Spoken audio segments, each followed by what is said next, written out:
Good morning, good afternoon, good evening. I'm coming to you from beautiful Durango, Colorado. And if you haven't been here, you should make a trip here sometime. I wanted to talk about today and tap on the idea of look on the bright side. So, of course, we all want to find the silver lining and things that happen. It gives us hope. It in hard times, it helps us through. But when you're in the midst, like I always say, when you're in the pit of despair and someone's, well-meaning, but trying to tell you to look on the bright side. And the other thing to catch with this is it's not always that people are well-meaning. It's that others are uncomfortable with whatever you're going through. And if it's something that they haven't really tackled themselves and attended to themselves, they're not going to want you to stay in a certain state because they feel uncomfortable with it. They don't like that you feel that way, and they don't really know how to handle it. So you might hear those things like, well, look on the bright side. And, like I always heard, they did the best they could. And the key to me to looking on the bright side or understanding that someone's doing the best they can, and anything like that, the way I found to get to the positive naturally without forcing yourself is to go to the negative, to go to your truth of how you feel about things. If you feel betrayed, to allow yourself your betrayal first so that you can get to the other side of it. Now you may have to make a choice. Well, I can't have that person in my life anymore. If it's something you can't work out with somebody, that's an emotionally fit choice. But you might get to the other side of that and go and work it out with someone and know that, you can keep taking steps forward. But I just always find that key is just allowing yourself your truth. So, let's start tapping.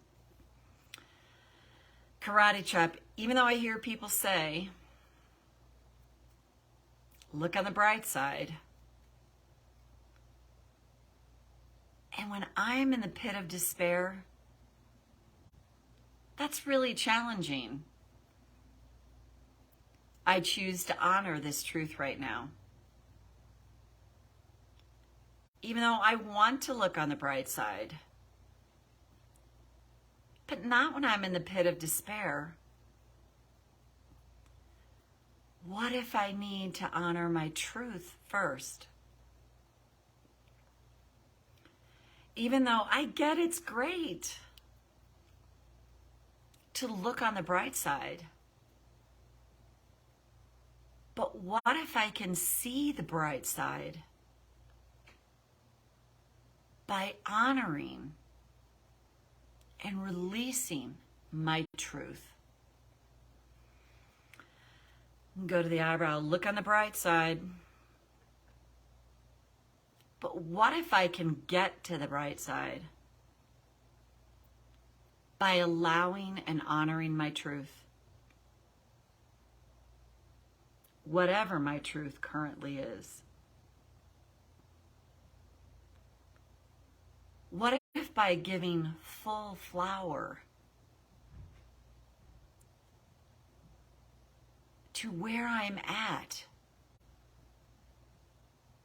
if that's in the pit of despair,